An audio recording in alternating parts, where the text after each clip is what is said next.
Roger Burnley. Mm. If people look you up and read up on you, you are a very successful vocal coach in Hollywood, and you have been for many years. And that's how many people know you. Mm. So I wanted to ask about the transition and how your work in that has maybe led you to this, or has it not led you to this, or is there any relation, and why now?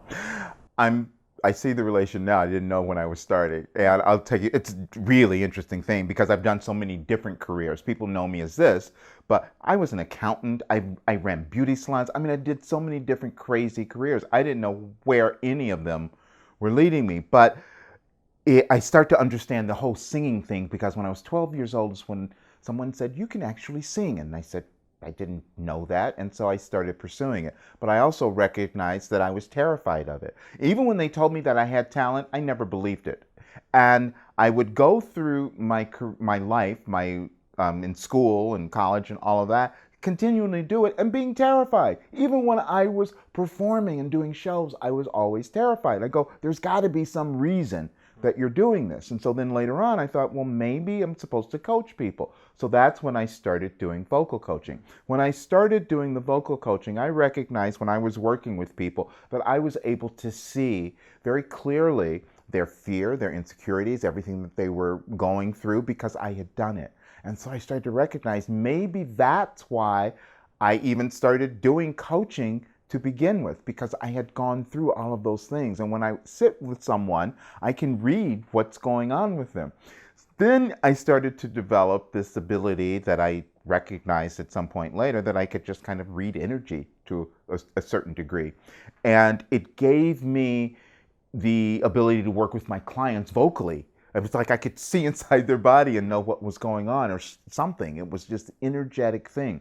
Then I remembered many, many years ago, I was in this one seminar that I had done, one of those kind of self-development seminars, and I watched the guy do this energy work, as he called it, and what he did was he removed a headache from someone. I said, that's the craziest thing ever. What is he doing? He just stood there and did some crazy stuff with his hands, and all of a sudden the headache was gone. I started to understand that everything is energy and everything is very energetic, and we can use that. And so I started playing around with it. And then miraculously, I thought, I started to find out that I had the ability to do that. So somebody would say, I have a headache. They would sit down and I'd say, okay, let me get rid of it for you. I didn't even know how I was doing that in the beginning, but I got a sense that I could see and feel the energy and basically dispersed it. What I recognized that all those things, the headaches and the whole bit that were going on, were energy blockages. And that's what was causing the problem. Then I started to understand that's what's causing the problem in our whole life. In anything we're trying to do is this blockage that we're putting up with, this kind of blocking the energy that might be available to come through. So all of this led to me finally saying, oh wait, okay, yes, I was always doing this empowerment coaching when I was even working with my vocal clients, but I want to work with everybody. It's beyond that right now, and that's how it kind of came about. So people who are getting a vocal lesson from you are really getting a lot more usually. And I didn't know that, actually. People told me that. One of my clients, when I told them, years ago that, oh, I'm also doing empowerment coaching, they said, well, you always done that.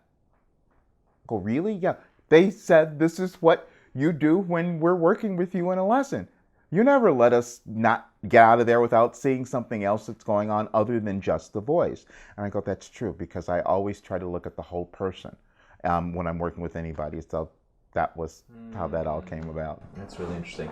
Are there any stories or anecdotes of like you working with a client on something that maybe seemed impossible when they walked in and always was I've had so many of those, and it surprises me sometimes too, but it was also the thing that showed me how powerful coaching is in anything, not just in the voice, just in life.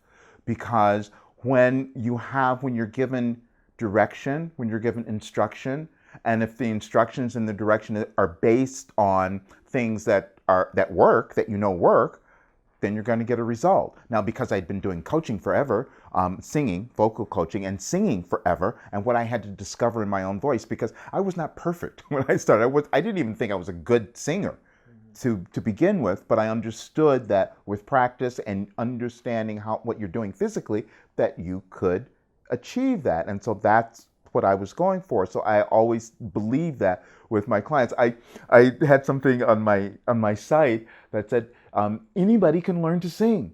And people would say that's completely crazy. And I go, no, it's not.